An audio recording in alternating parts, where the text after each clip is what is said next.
اور میں سکون کا سانس لے سکوں۔ عمران نے کہا تو دوسری طرف سے صدیقی ایک بار پھر ہنس پڑا۔ ٹھیک ہے، پھر آپ اغوا ہو جائیں تاکہ اس دوسری پارٹی کا بھی پتہ چل جائے اور مشن کو انجام تک پہنچایا جا سکے، صدیقی نے کہا۔ نہیں، اب میں نے اغوا ہونے کا ارادہ بدل دیا۔ جب 4 سٹارز کے اہم ترین لوگ اس سطح پر اتر آئے ہیں کہ ایک معمولی سے سیلز آفیسر کو اغوا کر رہے ہیں، تو اب میرا اغوا ہونا میری ذاتی توہین ہے۔ اس لیے اب مجھے اغوا کرنے والا اغوا ہوگا اور میں اس کے سمیت تمہارے ہیڈ کوارٹر پہنچوں گا۔ خدا حافظ، عمران نے کہا اور ریسیور رکھ دیا۔ تمہارا کرم دادان ہلاک ہو چکا ہے۔ اس کی کوئی ساتھی عورت سوسن تھی، وہ بھی ہلاک ہو چکی ہے، اس لیے اب تمہیں مشن مکمل کرنا میرا مطلب ہے، مجھے ہلاک کرنے کی ضرورت نہیں رہی۔ اس کے باوجود اگر تم مشن مکمل کرنا چاہو تو دوسری کوشش کر لینا، عمران نے کہا۔ تو کیا تم ہمیں رہا کر دو گے؟ راجر نے انتہائی حیرت بھرے لہجے میں کہا۔ تم نے تو ہاں مہا ضد کی، البتہ ٹمی اور مارٹن نے درست باتیں کی، اس لیے یہ دونوں تو وعدہ کے مطابق رہا ہوں گے، البتہ تم چونکہ مارٹن کے بھائی ہو اور مارٹن نہیں چاہتا کہ اس کے سامنے تم ہلاک ہو جاؤ، اس لیے میں تمہیں بھی رہا کر رہا ہوں، عمران نے کہا۔ بوس، ٹائیگر نے حیرت بھرے لہجے میں کہا، انہوں نے اول تو مجھ پر حملہ ہی نہیں کیا، اور دوسری بات یہ کہ میں اپنی ذات پر حملے کا انتقام نہیں لیا کرتا، تیسری بات یہ کہ یہ بے بس ہیں، اس بے بسی کی حالت میں انہیں ہلاک کر دینا بزدلی ہے۔ اگر یہ حملہ کر دیتے اور مقابلے میں مارے جاتے تو اور بات تھی، اور اگر انہوں نے دوسری کوشش کرنے کی حماقت کی تو پھر اس کا نتیجہ بھی یہ بھگت لیں گے۔ تم ان کے ہاتھ کھول دو اور انہیں فلیٹ سے باہر چھوڑ آؤ، البتہ ان کا اسلحہ بحقی سرکار ضبط ہو چکا ہے، عمران نے کہا۔ تو ٹائیگر سر ہلاتا ہوا اٹھا اور اس نے ایک ایک کر کے ان تینوں کی کلائیوں میں موجود کلپ ہتھ کڑیاں کھول دیں اور وہ تینوں اٹھ کھڑے ہوئے۔ تم واقعی بے پناہ ظرف کے مالک ہو اور ہم تمہارے مقابلے پر بہت چھوٹے ہیں، لیکن آج تم نے حقیقتاً ہماری آنکھیں کھول دی ہیں، اس لیے نہ صرف یہ کہ تم پر آئندہ ہم کوئی حملہ کریں گے، بلکہ میرا وعدہ کہ ہم آئندہ پیشہ ور قاتلوں والا دھندا بھی نہیں کریں گے، راجر نے باقاعدہ حلف اٹھاتے ہوئے کہا۔ اس لیے میں نے تمہیں رہا کیا تھا کہ باوجود موت کے یقینی خوف کے تم اپنی بات پر اڑے رہے، اور یہ خصوصیت عام لوگوں میں نہیں ہوتی۔ بہرحال مجھے خوشی ہے کہ تم نے یہ فیصلہ کیا ہے، لیکن اس کے باوجود تمہیں اسلحہ نہیں ملے گا، تمہیں یہاں سے بہرحال خالی ہاتھ ہی جانا ہوگا، عمران نے کہا۔ میں نے یہ حلف اسلحہ لینے کے لیے نہیں اٹھایا اور نہ اب مجھے اسلحے کی ضرورت ہے، آؤ مارٹن اور ٹمی، راجر نے کہا، اور پھر آخر میں اس نے ٹمی اور مارٹن سے کہا جو اٹھ کھڑے ہوئے تھے، اور وہ تینوں ایک ایک کر کے دروازے سے نکل کر راہداری میں پہنچ گئی۔ ٹمی بار بار مڑ کر عمران کی طرح ایسے دیکھ رہی تھی جیسے بچے کسی عجوبے کو دیکھتے ہیں۔ ٹائیگر ان کے پیچھے راہداری میں چلا گیا تھا۔ عمران نے ریسیور اٹھایا اور تیزی سے نمبر ڈائل کرنے شروع کر دیے۔ رانا ہاؤس، رابطہ قائم ہوتے ہی جوزف کی آواز سنائی دی۔ جوزف، تم اور جوانا دونوں تیار ہو، میں ٹائیگر کو تمہارے پاس بھیج رہا ہوں، تم نے ٹائیگر کے ساتھ جا کر ایک آدمی کو ایک کالونی سے اغوا کر کے رانا ہاؤس سے لے آنا ہے، عمران نے جوزف سے مخاطب ہو کر کہا۔ یس باس، جوزف نے جواب دیا اور عمران نے ریسیور رکھ دیا۔ اسی لمحے ٹائیگر واپس آ گیا۔ اب کیا پروگرام ہے باس؟ ٹائیگر نے کہا۔ تم رانا ہاؤس جاؤ، میں نے جوزف اور جوانا کو کہہ دیا ہے، وہ تمہارے ساتھ جائیں گے، تم جا کر اس اینتھنی کو اٹھا لاؤ، اس سے اصل آدمی کے بارے میں معلوم ہوگا اور پھر ہم اس پر ہاتھ ڈال دیں گے، عمران نے کہا۔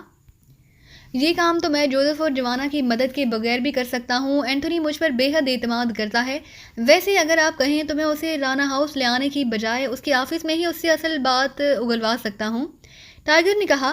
چلو ایسا کر لو، پھر اصل پارٹی کو جوزف اور جوانا کے ہمراہ جا کر اٹھا لانا، رپورٹ تم نے مجھے ٹرانسمیٹر پر دینی ہے، عمران نے اٹھتے ہوئے کہا۔ تو ٹائیگر بھی اٹھ کھڑا ہوا۔ اب آپ کہاں جائیں گے؟ 4 سٹار سے ہیڈ کوارٹر، ٹائیگر نے کہا۔ ہاں، تاکہ رابرٹ کے ذریعے سارے سیٹ اپ کو معلوم کرنے کے بعد سپر فیاض میں کچھ نوٹ وصول کیے جا سکیں، عمران نے کہا۔ تو ٹائیگر بے اختیار ہنس پڑا اور پھر تیز تیز قدم اٹھاتا بیرونی دروازے کی طرف بڑھ گیا۔ کمرے کا دروازہ ایک دھماکے سے کھلا تو آرام کرسی پر نیم دراز ادھیڑ عمر آدمی نے بے اختیار چونک کر دروازے کی طرف دیکھا۔ دروازے میں ایک نوجوان خوبصورت سی لڑکی کھڑی تھی، اس کے چہرے پر شدید ترین پریشانی کے تاثرات نمایاں تھے، یوں لگتا تھا جیسے کوئی انہونی دیکھ کر یا سن کر آئی ہو۔ یہ کیا طریقہ ہے آنے کا مارگریٹ؟ ادھیڑ عمر نے منہ بناتے ہوئے کہا، لیکن اس کا لہجہ نرم تھا، حالانکہ اس کے چہرے پر غصے کے تاثرات نمایاں تھے۔ لڑکی جس کا نام مارگریٹ لیا گیا تھا آہستہ آہستہ قدم بڑھاتی ہوئی آگے آئی، اس کے ہونٹ بھینچے ہوئے تھے۔ ارباز خان، تم یہاں اطمینان سے بیٹھے میرے آنے کے طریقے پر غصہ دکھا رہے ہو، اور اگر میری بجائے موت کا فرشتہ یہاں آتا تو کیا وہ دروازے پر دستک دے کر اور اپنا نام بتا کر اور باقاعدہ اجازت لے کر آتا؟ لڑکی نے پھنکارتے ہوئے لہجے میں کہا۔ کیا ہو گیا ہے تمہیں؟ کیا کسی سے لڑ کر آئی ہو؟ ادھیڑ عمر ارباز خان نے حیرت بھرے لہجے میں پوچھا۔ تمہیں معلوم ہے کہ ایک گروپ تمہارے کاروبار کے پیچھے لگ گیا تھا، پتہ ہے نا؟ مارگریٹ نے کہا۔ ہاں، اور میں نے علی خان سے بات کی تھی، اس نے بتایا کہ اس نے اس گروپ اور اس کے سربراہ کو بندوبست کر لیا ہے، ارباز خان نے کہا۔ علی خان جیسا احمق پوری دنیا میں آج تک مجھے نظر نہیں آیا۔ وہ اپنے آپ کو بہت بڑا گینگسٹر سمجھتا تھا، لیکن اس میں عقل نام کی کوئی چیز نہیں۔ اس احمق نے علی عمران کو اغوا کرنے کا مشن اینتھونی کے ذمہ لگایا اور اینتھونی نے ٹائیگر کے ذمہ۔ نتیجہ کیا ہوا پتہ ہے؟ مارگریٹ نے کہا، کون علی عمران؟ کون اینتھونی؟ مجھے تو کچھ معلوم نہیں، اور تم یہ کیا پہیلیاں بھجوا رہی ہو؟ کھل کر بتاؤ، کیا قیامت ٹوٹ پڑی ہے جو تم اتنی پریشان ہو؟ ارباز خان نے اس بار قدرے غصیلے لہجے میں کہا۔ اینتھونی اور علی خان دونوں ہلاک ہو چکے ہیں، مارگریٹ نے کہا تو ارباز خان اسی طرح کرسی سے اچھلا جیسے مارگریٹ نے بات نہ کی ہو، بلکہ کرسی میں لاکھوں وولٹیج کا الیکٹرک کرنٹ چھوڑ دیا ہو۔ کیا کہہ رہی ہو؟ کیا تم نشے میں تو نہیں؟ ارباز خان نے انتہائی بوکھلائے ہوئے لہجے میں کہا۔ علی خان کو میں نے ہلاک کیا ہے تاکہ تمہاری زندگی اور کاروبار بچایا جا سکے، ورنہ اب تک موت کے فرشتے کا ہاتھ تمہاری گردن تک پہنچ چکا ہوتا۔ مارگریٹ نے کہا تو ارباز خان نے بے اختیار ہونٹ بھینچ لیے۔ کیا تم درست کہہ رہی ہو؟ علی خان ہلاک ہو گیا ہے اور اسے تم نے ہلاک کیا ہے؟ کیوں؟ کیسے؟ ارباز خان نے پوچھا۔ اینتھونی علی عمران کے بارے میں کچھ نہیں جانتا، جبکہ میں اس کے بارے میں بہت کچھ جانتی ہوں، کیونکہ میں ٹائیگر کے بارے میں بہت جانتی ہوں۔ ٹائیگر جو زیر زمین دنیا کا ایک بہت بڑا نام ہے، وہ اس علی عمران کا ساتھی ہے، اور یہ علی عمران پاکستان سیکرٹ سروس کے لیے کام کرتا ہے۔ اس قدر خطرناک ترین ایجنٹ ہے کہ سپر پاورز کے ایجنٹ اس کا نام سن کر بے اختیار کانپنے لگ جائیں۔ یہ علی عمران تمہارے بزنس کے پیچھے لگ گیا ہے۔ انٹیلیجنس کے سپرنٹینڈنٹ اس کا گہرا دوست ہے، اور علی عمران اس قسم کا کام اس کے کھاتے میں ڈال دیا کرتا ہے۔ بہرحال علی خان کو اطلاع مل گئی کہ علی عمران اس کے بزنس کے پیچھے ہے۔ اب علی خان کی بلا جانے کہ علی عمران کون ہے۔ وہ اپنی اکڑ میں تھا کہ وہ بہت بڑا گینگسٹر ہے، جسے چاہے مروا دے، جسے چاہے اغوا کر لے۔ چنانچہ اس نے اینتھونی کو حکم دے دیا کہ علی عمران کو، جو بہت خطرناک ایجنٹ سمجھا جاتا ہے، اغوا کرا کر ایک کالونی میں اس کے ہاتھ اڈے پر پہنچا دے۔ جب اینتھونی نے خطرناک کا لفظ سنا تو اس نے ٹائیگر سے رابطہ کیا، کیونکہ ٹائیگر کے متعلق مشہور ہے کہ وہ کبھی ناکام نہیں ہوتا، اور اسے زیر زمین دنیا میں انتہائی خطرناک ترین آدمی سمجھا جاتا ہے۔ تم خود سوچو کہ جب اینتھونی نے ٹائیگر کو علی عمران کا ساتھی ہے، علی عمران کے اغوا کا ٹارگٹ دیا ہوگا تو کیا ہوا ہوگا؟ ٹائیگر نے مشن لے لیا، اور شاید اس نے عمران سے بات کی ہوگی، اور اس عمران نے اسے اپنے آدمی کو ٹریس کرنے کا کہا ہوگا۔ چنانچہ ٹائیگر واپس اینتھونی کے پاس پہنچا، اور پھر اس نے اینتھونی پر تشدد کر کے اس سے یہ بات اگلوا لی کہ اصل پارٹی علی خان ہے۔ اس کے بعد اس نے اینتھونی کو ہلاک کر دیا، لیکن اینتھونی کو یہ معلوم نہیں تھا کہ علی خان کہاں رہتا ہے۔ لیکن اس اڈے پر جہاں علی خان نے علی عمران کو منگوایا تھا، اس کا انچارج بہرحال علی خان کے بارے میں سب کچھ جانتا ہے، اس لیے لامحالہ ٹائیگر اور عمران اسے پکڑیں گے، اور پھر اس سے علی خان کا انہیں علم ہو جانا تھا، اور علی خان جیسے ہی ان کے ہاتھ میں آتا، تمہاری گردن اور تمہارا کاروبار سب کچھ موت کے فرشتے کے ہاتھ میں آ جانا تھا۔ چنانچہ میں نے تمہیں اور تمہارے کاروبار کو بچانے کے لیے فوری طور پر علی خان کو ہلاک کر دیا، اور پھر وہاں سے یہاں آ گئی۔ مارگریٹ نے پوری تفصیل بتاتے ہوئے کہا۔ تمہیں یہ سب کچھ کیسے معلوم ہو گیا؟ ارباز خان نے ہونٹ بھینچتے ہوئے کہا۔ میں علی خان کے پاس موجود تھی جب علی خان نے اینتھونی کو فون کیا تاکہ اس سے رپورٹ لے سکے، لیکن جب دوسری طرف سے اینتھونی کے سیکنڈ جیفری نے بتایا کہ اینتھونی کو ہلاک کیا جا چکا ہے تو میں چونک پڑی۔ میرے جیفری اور اینتھونی دونوں سے کاروباری تعلق ہے، اس لیے میں نے علی خان سے ریسیور لے کر خود جیفری سے بات کی کہ کس نے اینتھونی کو ہلاک کیا ہے اور کب اور کیوں۔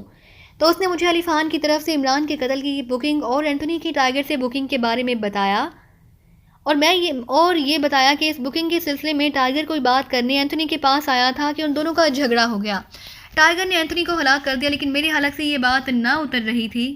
میں نے اسے کہا کہ وہ خفیہ ٹیپ چیک کرے، کیونکہ اینتھونی کی عادت ہے کہ وہ اپنے ہاتھ آفس میں ہونے والی تمام گفتگو خفیہ طور پر ٹیپ کرتا ہے، اور پھر ضرورت پڑنے پر اس ٹیپ کو استعمال کرتا ہے۔ چنانچہ میں نے وہ ٹیپ سنی تو اس سے ساری حقیقت سامنے آ گئی کہ ٹائیگر نے اینتھونی پر تشدد کر کے اس سے اصل آدمی علی خان کے بارے میں معلوم کر لیا تھا، لیکن اینتھونی کو علی خان کا نہ ہی حلیہ معلوم تھا اور نہ ہی اس کی جائے رہائش۔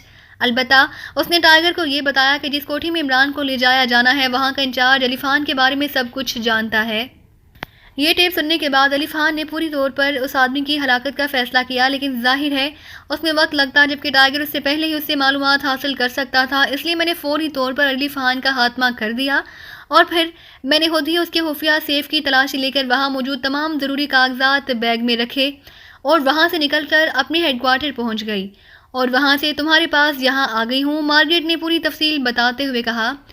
او مارگریٹ، تم نے واقعی نہ صرف میری زندگی بچا لی ہے بلکہ میرا پورا کاروبار بچا لیا ہے۔ میرے بارے میں تمہارے اور علی خان کے علاوہ اور کوئی نہیں جانتا، اور تمہارا کاروبار کا کنٹرول علی خان کے پاس تھا، جبکہ فیکٹریاں تمہارے کنٹرول میں ہیں۔ اب ایسا ہے کہ تم علی خان کی جگہ بھی لے لو اور فیکٹریوں کو بھی سنبھالے رکھو۔ مجھے تمہاری صلاحیتوں پر مکمل اعتماد ہے، ارباز خان نے کہا۔ تو دوستو یہ تھی ہماری آج کی کہانی. امید کرتے ہیں کہ آپ کو یہ ویڈیو پسند آئی ہوگی. لیکن جانے سے پہلے ہماری ویڈیو کو کیجیے لائک اور شیئر کرنا مت بھولیے. اور اسی کے ساتھ کومنٹ کر کے ہمیں بتائیے کہ آپ کو یہ کہانی کیسی لگی. اور اگر ابھی تک آپ نے اس چینل کو سبسکرائب نہیں کیا تو اس چینل کو کیجیے سبسکرائب اور بیل آئیکن دبا کر آل نوٹیفیکیشن آن کر لیجیے.